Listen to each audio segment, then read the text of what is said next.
अच्छा बाबूजी, हम भोजपुरी बिरहा गायक उमेश लाल प्रजापति और अपने पूरे टीम से आप सभी भोजपुरी बिरहा के सुने समझे वाला लोग, भैया चाचा बाबू, सबके चरणों में कोटि कोटि नमन करता हूं और आशा है कि आप लोग का आशीर्वाद मिलेगा और प्यार दुलार मिलेगा। जैसे आप लोग हमारे आवाज में बहुत बिरहा सुन ली, वैसे ही आप लोग के बीच में फिर एक कांड दर्दनाक भेजने जा रहा हूं। आशा है कि आप लोग इस बिरहा को भी प्यार दुलार आशीर्वाद देंगे, जैसे आप लोग हर बिरहा को देते हैं। कवि जी बिरहा के अंदर 4 लाइन भूमिका से संकेत के लिए मास्टर।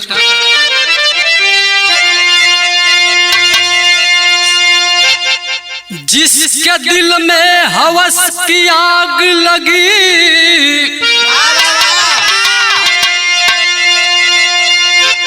उसकी दुनिया जलते देखा जमाना।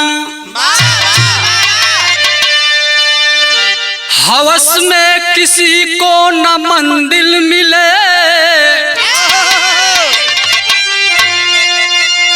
आशिक का भी जल गया सियाना। हवस के आग की चक के दिल में लगी, जान से मारे वीर बलवाना। हवस में रावण की लंका जली, जानता है प्रमाण सारा जमाना।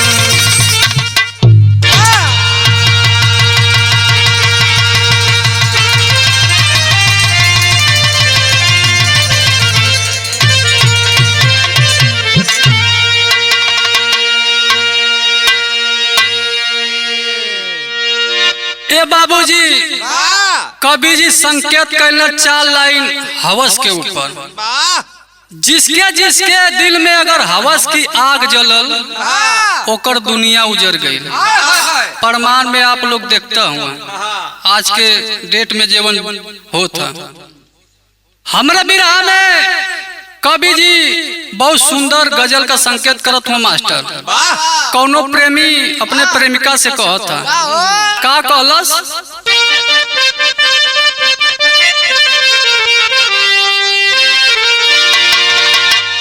केहू दुनिया में नहीं खे तोहरा सिवा हो, तोहरा सिवा प्यार में नहीं की गोरी, हम बेवफा हो।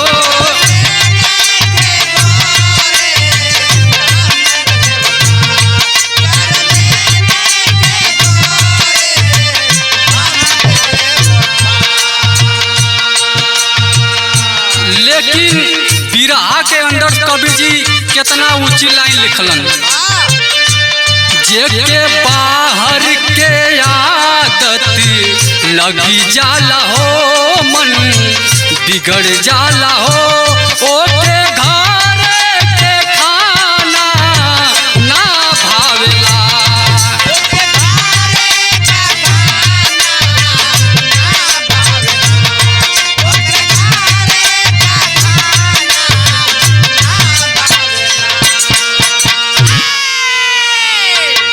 ए बाबूजी, कवि जी लिखत हुआ जेके बाहर का आदत लग जाले मनोज भैया, वो भले बाहर का सरल खाना रहा, लेकिन घरे का अगर निको रहे तो के ना निक लगी। चाहे घरे का खाना होकर, चाहे घरे का जनाना होकर, अगर बाहर को के स्वाद मिल गल तो के घरे का ना निक लगी। सब मुगल सारा भागी। यही जग से हमारे बिरहा का कहानी का शुरुआत भइल मास्टर।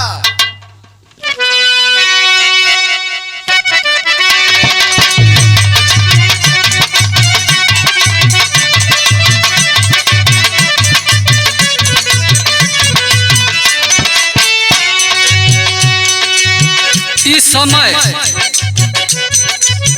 किसी को हंसाती है तो किसी को रुलाती है, कभी खुशी कभी गम का गीत गाती है। कहानी कहाँ का? मध्य प्रदेश जिला शिवपुर नगरिया में रहेला चार रामदास पत्नी के बेमरिया में। मन लगा कर बेटी कर रही पढ़ाई को, पैसा कम पड़ गया पत्नी के दवाई को। पत्नी के ना रहने पर मन को बढ़ाने लगे, संधि साथे अपने हवस को बुझाने लगे। ए बाबूजी कहानी के समझ लेवल जा। मध्य प्रदेश जिला शिवपुर, वही शिवपुर में एक गांव पड़ेला गुना, वही जग के रहे वाला रामदास, जेकरे पत्नी का नाम निर्मला। औलाद के रूप में भगवान एगो बेटी देले हुआ, लेकिन वही बेटी के लोग दोनों प्राणी सपना सजाए के पालत हुआ, परवरिश करत हुआ। वैसे सोच आगे बढ़ावत हुआ कि अगर बेटा ना है तो का भल, बेटा बेटी में कोनो अंतर ना है आज के डेट में, अगर आपका सोच बढ़िया है तो। लेकिन धीरे धीरे जब कुछ दिन बीतल तो जो निर्मला देवी हैं इनकर तबीयत खराब हो गई। तबीयत खराब हो गई, इतना ज्यादा खराब हो गई कि 2-4 महीना दवा चलल, और दवा चलने के बाद भी गरीब रामदास अपने से जितना भइल उतना दवा दर्पण कैलन, लेकिन भगवान के मंजूर ना रहल। बीच मझधार में ही रामदास का संग छोड़ के उनकर पत्नी निर्मला देवी चल गई। रामदास रोवत हवन, पत्नी का लाश दरवाजे पर सुता के, बेटी अलग रोवत थे, रामदास अलग रोवत हुआ। रामदास का वो समय हालत का है, और रोवा वही अपने निर्मला से कहा मास्टर यहाँ विदेशिया लगा।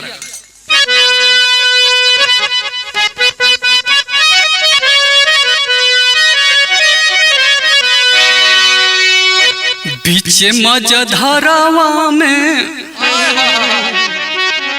छोड़लू सहरवा हो, बिटिया के माई वाला देही के दुलरवा। कहला निर्मला यही मझधार में हमार साथ छोड़ के चल गईलू, ई निक ना कैलू। ए बेटी के हम बापू को प्यार देव की माई के दुलार देव निर्मला, लेकिन का कर लाचार हो के। रामदास सोची रोवे, बेटी धरती लोटी रोवे, नैया बोलागी कैसे मोर हो की नरवा। 7-8 साल का बेटी अलग रोवे, रामदास अलग रोवे। गांव घर के लोग देख के गमगीन हो गए कि बाप रे बाप, ये रामदास के कर का बिगड़ले रहल कि इनके इस उम्र में ही दुख देखे के मिल गल। आई रामदास तो छोड़ा बेटी का बिगड़ले रहले कि जौने 5-6 साल की उम्र में ही माँ का ममता छूट गया। आगे भइल का, बेटी के पढ़ावे लगलन,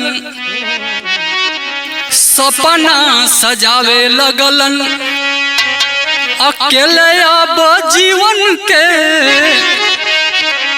करेला गुजरवा। अब जवन लगा गईल क्रियाक्रम ओके पूरा निपटौने रामदास गांव घर का सहारा लेके। ए बाबूजी बतावल जाला गम कितना भी बड़ा हो है, लेकिन आदमी के धीरे धीरे भुलाए के पड़ेला, और आदमी भुला भी जाला। कैले के बाद सब क्रियाक्रम अपने बेटी के लगलन पढ़ावे लगल। धीरे धीरे बेटी जब सयान भई तो हर माई बाबू के चिंता हो जाले। रामदास सोचत हूँ, रामदास का सोचत हूँ मास्टर, यहाँ एक ठे गीत लगल।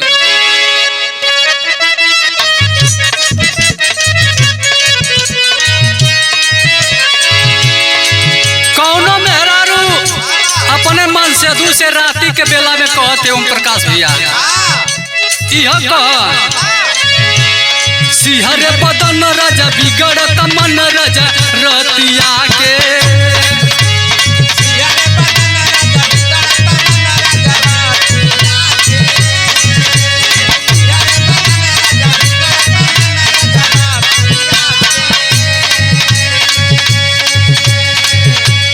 पायल छन छन करे चूड़ी खन खन करे हथिया के।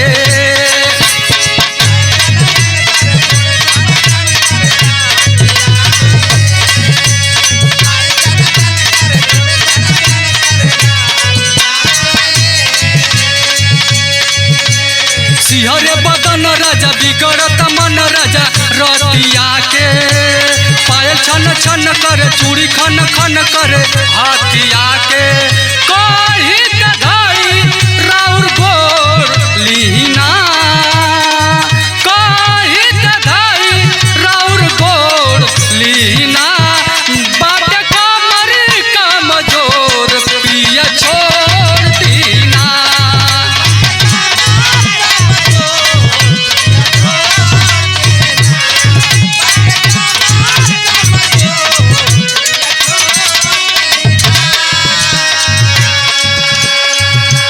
लेकिन कवि जी बिरहा के अंदर भाव देत हुआ।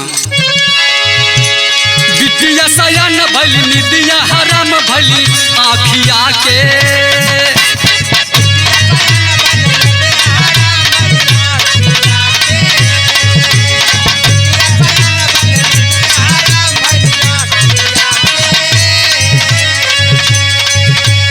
दिन भर काम करे कबो नया राम करे रतिया के।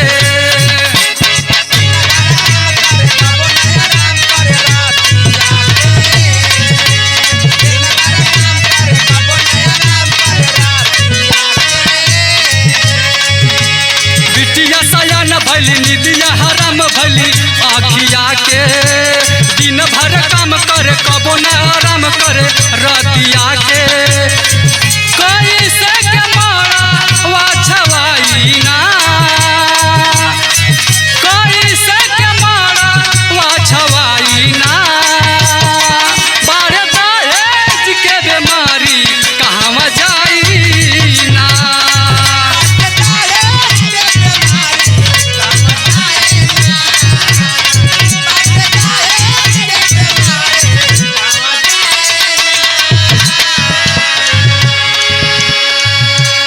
बाबूजी बेटी सयान भैली, बाबूजी के चिंता हो गई कि ये देश में जितना दहेज लोभी बाड़न, ए गरीबी में हम बेटी के मारो कैसे छाई, बेटी के हरदी कैसे लगी, हम के करे दरवाजे जाए। लेकिन फिर भी का करें, घर का इज्जत बचावे बदे हितई नतई घूमत घूमत पहुँचल कहाँ मास्टर।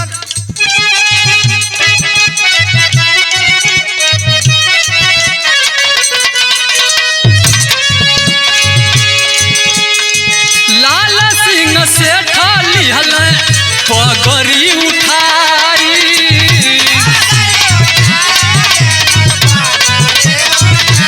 हाय हाय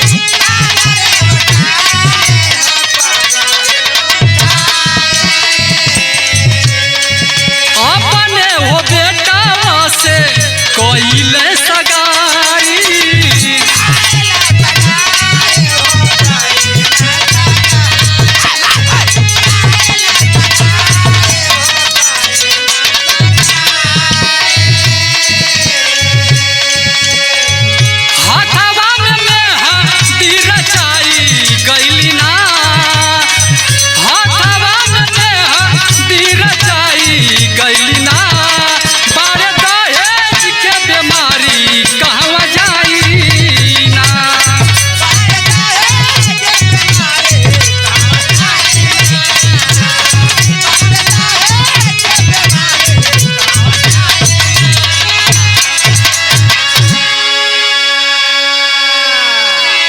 ए बाबूजी रामदास घूमत घूमत पहुंचलन लाल सिंह सेठ के पास और वहां पहुंचलन जेकर पत्नी का नाम बतावल गल रागनी। उन्हीं का एक बेटवा जेकर नाम रहल रूपेश पटेल। उन्हीं से जाए के रामदास अपन पूरा हालत बताउनन। अब लाल से इतना दिल के बढ़िया आदमी रहलन, रामदास का मजबूरी समझ के अपने बेटवा से ओ रामदास का बेटी ज्योति के शादी तय कर दिला। दिन बारी धरा गल, उहो दिनवा आगल जहिया कि रामदास के दरवाजे उनके बेटी के बारात आये। बेटी के बारात आये, बहुत शौक से बियाह संपन्न भइल। जब बियाह संपन्न भइल, बेटी जब रोवे लगल माई तना बाबू के पकड़ के, तो बाबू एगो बात अपने बेटी के समझावत हो। का समझावत हो मास्टर? यहाँ गीत बदलत है।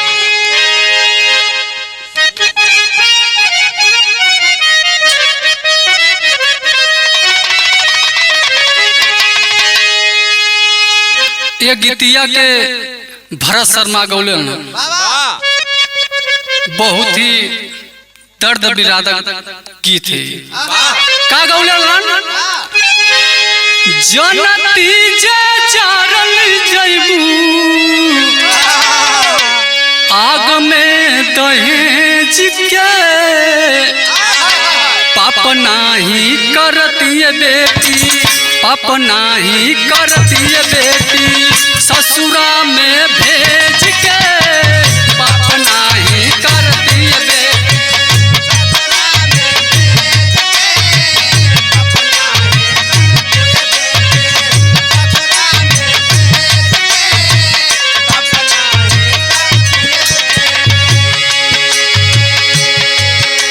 लेकिन रामदास अपने बेटी के विदाई करत हुवन आ बेटी के समझावत हुवन।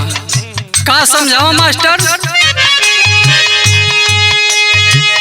अज बेटी जात बारू,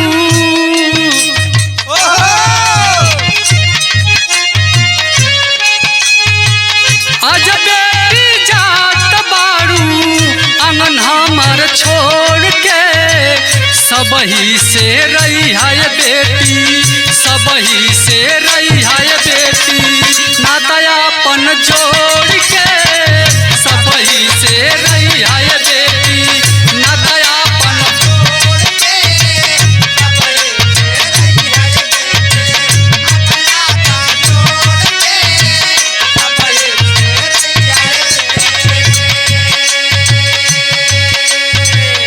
रामदास कलम बेटी आज हमार आंगन छोड़ के जात हूँ।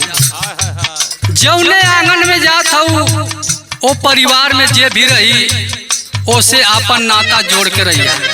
और एगो बात कहना, का कहला मास्टर?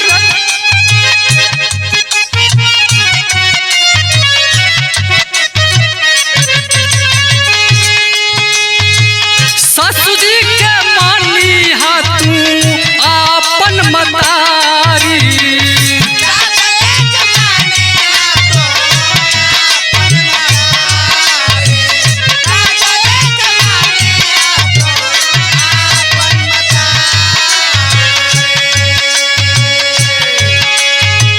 स्वामी के चरनिया में दुनिया बसारी।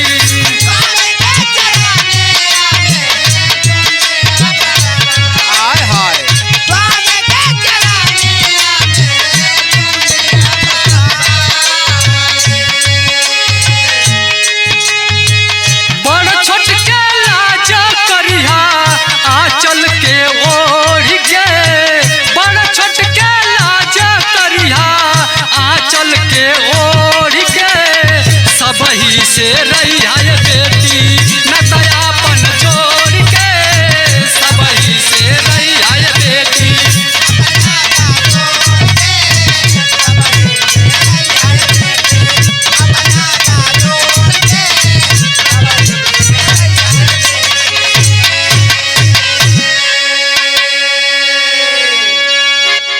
रामदास कहलन बेटी जौने आंगन में जात हो जवन तोहर सासू है जनिया की उह तोहर मतारी है। एगो मतारी तो के छोड़ के चल गईली, लेकिन भगवान एक घर में तोहर मतारी देले हैं और बड़ छोट का इज्जत करिया, लाज करिया, ऐसन कोनो काम मत करिया कि जौने से हमार बदनामी होकर। अब बेटी के विदाई कर दलन। 2-4 दिन के बाद गई न जब बेटी का हाल चल लेवे ससुरा में, तो जो उनकर सास रहा ज्योति का रागनी बड़ी रंगीन मिजाज कर मतलब कि जैसे ही समधिन भैलन रामदास पहुँचना लगनी हंसी मजाक करे दरवाजा के आड़ से भगत से अभी नहू के मजा मिले लगल। अब धीरे धीरे जब कुछ दिन और बीतल तो का भयल कि जो रागनी रहनी उनके अपने पति से पटे ना, अपन दूसर घर बना के अलग रह लगनी कुछ दूरी पर। अब फिर 2-4 महीना के बाद जब रामदास पहुँचलन तो देखा कि वहाँ तो ना बाड़ी। अभी नहू के मजा आयल बा समधिन से अपन खोजत बाड़ा कि समधिन गईलिन कहाँ। बेटी से पूछलन तो बेटी बतौली। अब बतौली तो रामदास करत का मास्टर यहाँ एक गीत लगत है।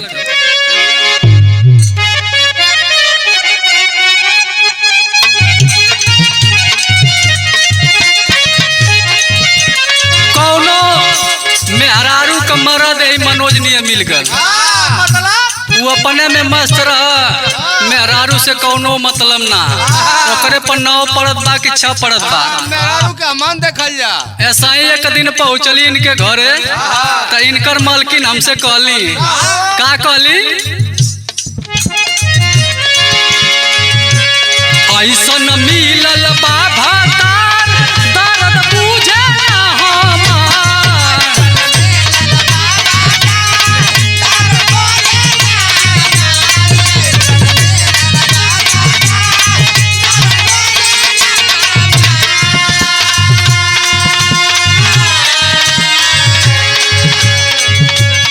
ऐसन मिलल बा भातार दर्द बुझे ना हमार। हम तो हार गइली अपने सजनवा से, हम तो हार गइली अपने सजनवा से। देवरू काम चलावतानी बयगानवा से, देवरू काम चलावतानी बयगानवा से, देवरू काम चलावतानी।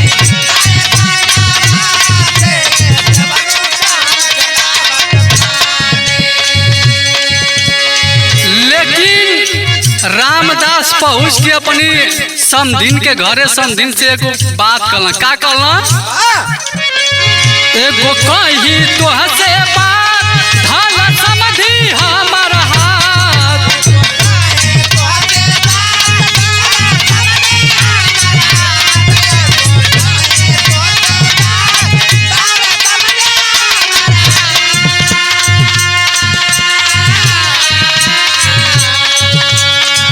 एगो कही तोह से बात धल समझिन हमर हाथ। सपना पूरा हमरे मनवा के, सपना पूरा हमरे मनवा के। कहियो आग बुझादा हमरे तोहू तनवा के, कहियो आग बुझादा हमरे।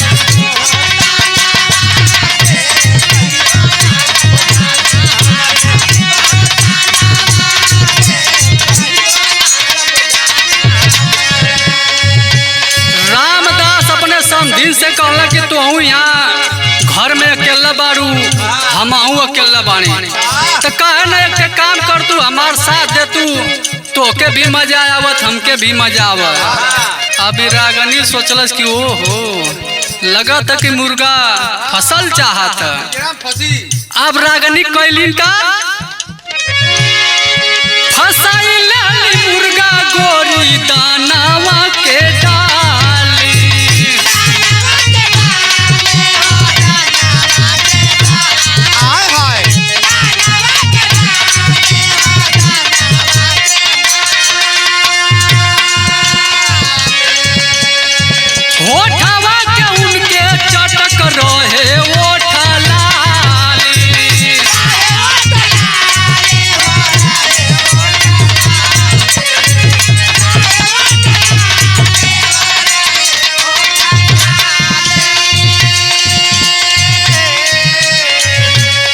सजिया लेके सोवे साथ कोई बूझे नहीं बात।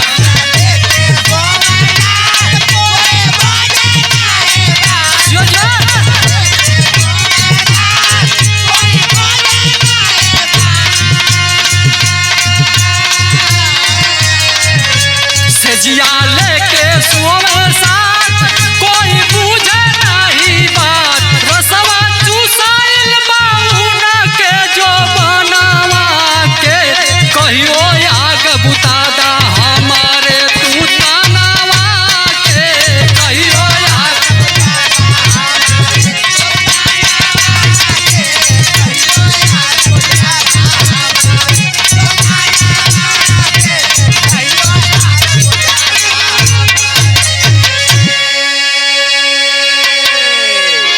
अब रागनी जवन ह कि अपने समधी के अपने जाल में फंसा ले आ जाल में फंसाए के वही सिवान में एक घर बनौले रहलिन। रात भर खूब मजा ले। अब समधी समधन में एकदम गहरा रिश्ता बन गया, प्यार मोहब्बत वाला एकदम। वो कि एक दूजे बिना जीना मुश्किल है। लेकिन अब बेटी के घरे रामदास जाल छोड़ दलन। जब भी मुंह घुमावा तो वही समधिन के घरे पहुंचे। तो कवि जी बड़ा सुंदर टेरी में भाव दे तू मास्टर।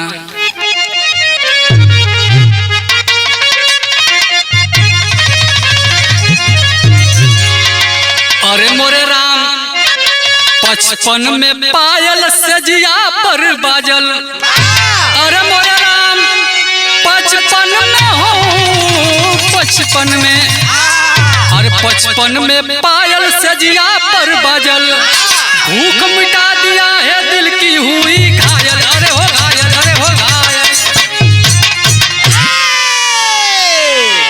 भूख मिटा दिया दिल की हुई घायल। 55 में पायल सजिया पर बाजल।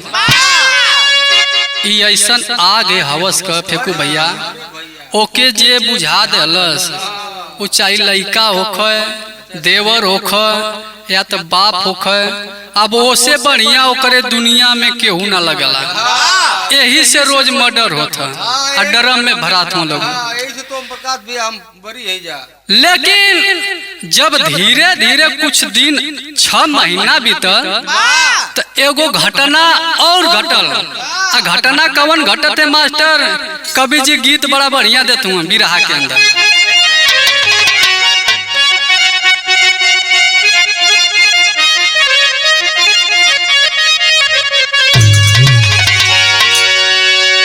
गीत चलल आजमगढ़ से।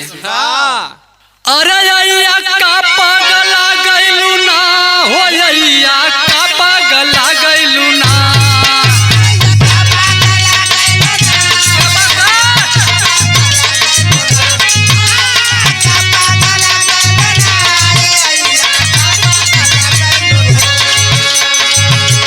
हम तो खुद रहिला बहु रहिया, हम तो खुद रहिला बहु रहिया। अय्या का पागला गइलू हो।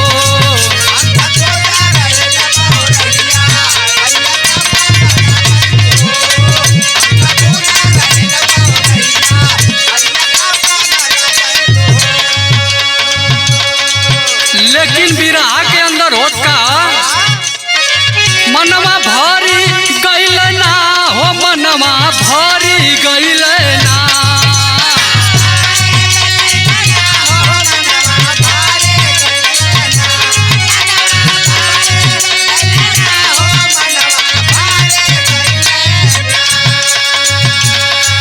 अब तो खोजे ले नया जवनवा, अब तो खोजे ले नया जवनवा। मनवा भारी हो गई ना।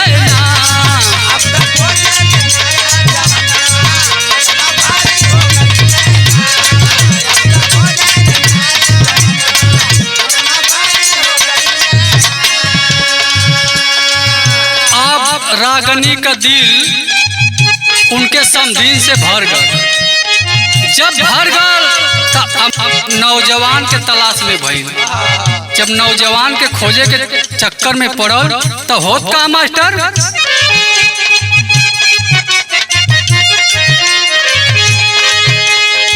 मन के मीठा राजेश भेटैले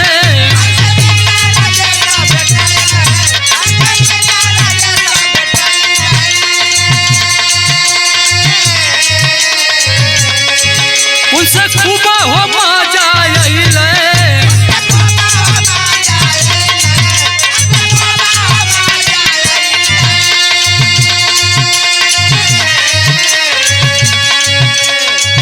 अब हटावे के जो है बहनवा अब हटावे के जो है बहनवा मनवा भारी हो गई ना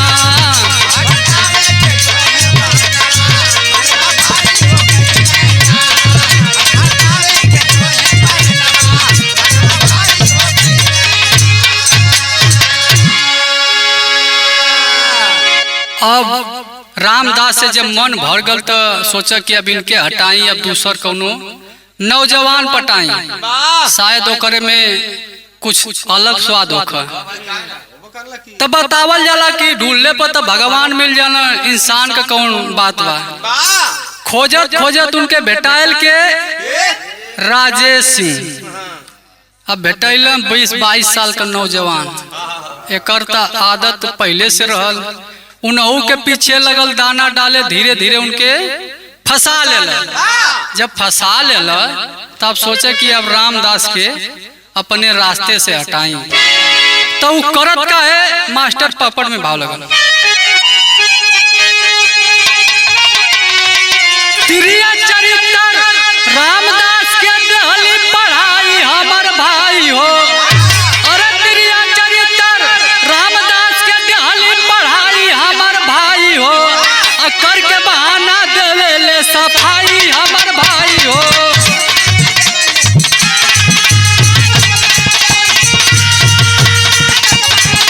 क्या बात है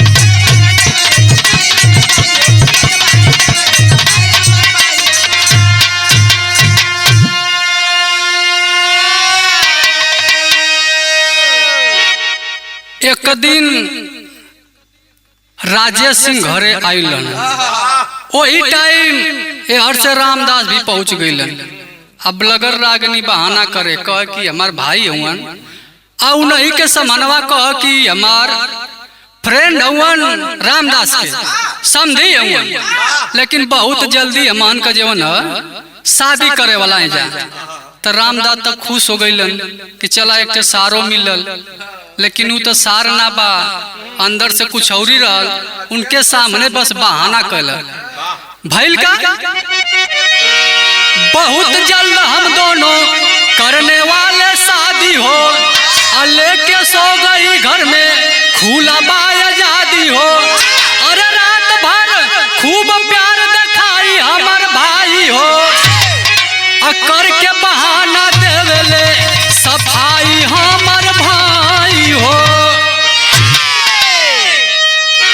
आप कहलस कि हमार भाई हुवन तो रामदास के कौनो शक ना अपन 2-4 गो बात कैलन आ कलश की मुर्गा पानी लिया दा धर्म का भाई हुवन तनी सेवा सत्कार हम कह दे आ एक काम करा तोहारा रुके का इच्छा बा तो ठीक बा आ नहीं तो घरे जइबा तो चल जा रामदास सोचलन कि आज तो अइलन बाड़न आ इनके सामने तो कुछ हो ना सकेला एक ठे घर अब हमान का करिए से बढ़िया बा कि चलिए अपने घर वहीं आज एक रात बिता ले जब ओहर चल गइलन तो एहर जवन के पर रात भर राजेश सिंह से रागिनी खूब मजा लेलस आ जब मजा लेलस जब धीरे धीरे कुछ दिन और बीतल मास्टर तो होत का आल्हा लगा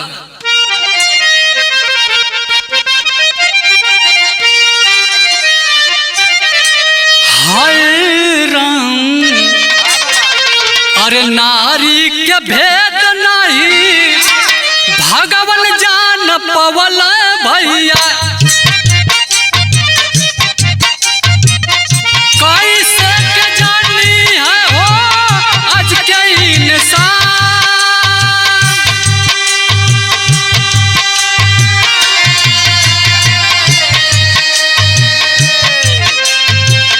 करे खातिर दर्शन एक दिन कैली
ए बाबूजी रागनी रामदास के रास्ते से हटावे का एक योजना तैयार कैली।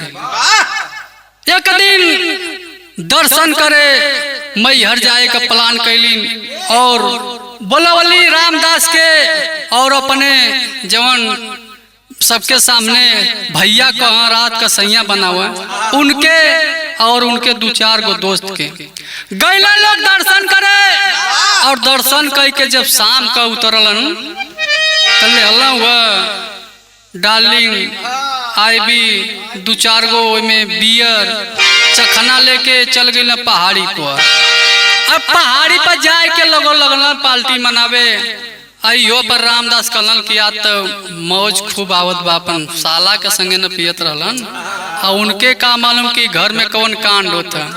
अब दारू पिया के जब दारू का नशा भइल तो जीवन राजेश सिंह रहल वो रामदास के उठाई कोई पत्थर पर पटक दे।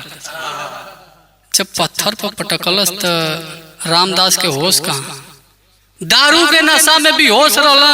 जब चोट लगल तो और भी बेहोश हो गया, कुछ पता ना चला था।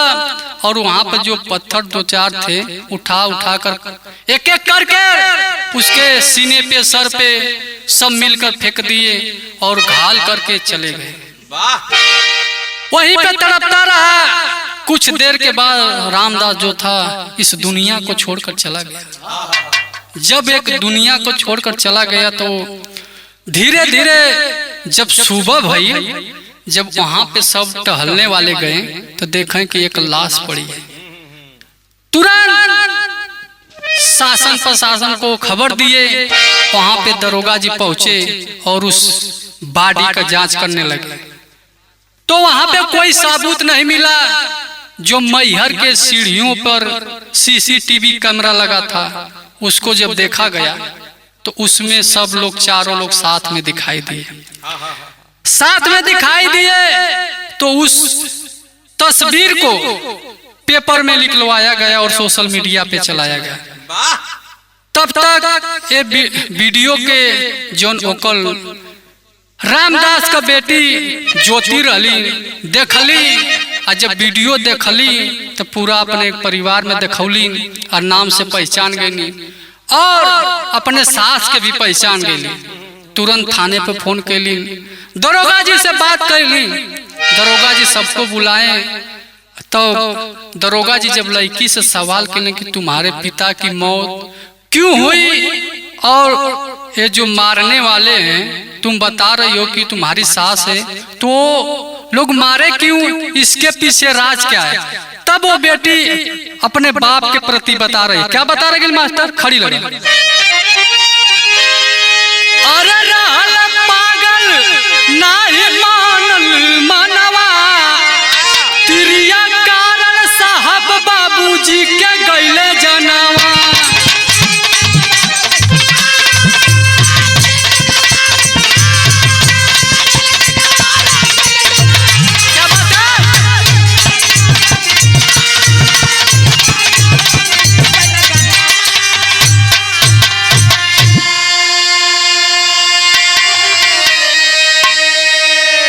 ज्योति कलिन साहब बाबूजी का जान एक नारी के चलते गए। कल नारी के चलते किसी से चक्कर था क्या? तब बतौला पापा के हमारे सास फसवली, ससुर जी से हमारे हो दूरिया बनवली।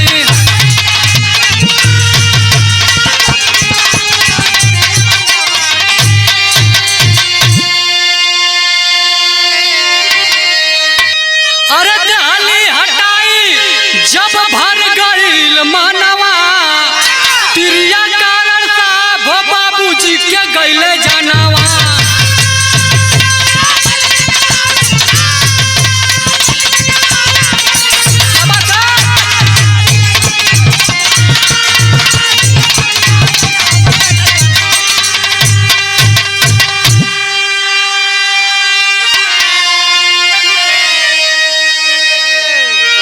रागनी कहली नहीं, ज्योति कहली साहब हो हमारे पिताजी के हमारा सास फंसा लेने। हमारे पिताजी अकेल जिंदगी जियत रहला। हमार मम्मी जो आज के मल्ले 20 साल पहले, यही से उस अकेलापन का फायदा उठा के हमरे बाबूजी के फंसा के जब उनसे मन भर गल तो रास्ता से हटावे खातिर योजना बनौनी। ऐ मैहर में ला के माँ के दरबार में इनकर हत्या कर देले। तो दरोगा जी कैलन का, रागनी से दरोगा जी लिहल बयान हो, कहली राजेश सिंह साहब मरल जान हो। कहलिन जब रागनी के दरोगा जी पकड़लन, जब पुलिसिया बेट लगल, लेडीज पुलिस जब मारे चालू कलस फेंकू भैया पछवाड़ा पर, तो कहलिन कि साहब हमके अब मारा मत, हम कुल साफ साफ बता देते हैं। पूरा कहानी बतौली शुरू से लेके अंत तक। कहलिन कि राजेश सिंह जो हुआ ये समय हमार प्रेमी उ है, इनके मरले हुआ, उनके अइले के वजह से हमान में विरोध भइल का हवस के आग में डूबल धर्मवा, तिरिया कारण साहब हो गइल बजनवा।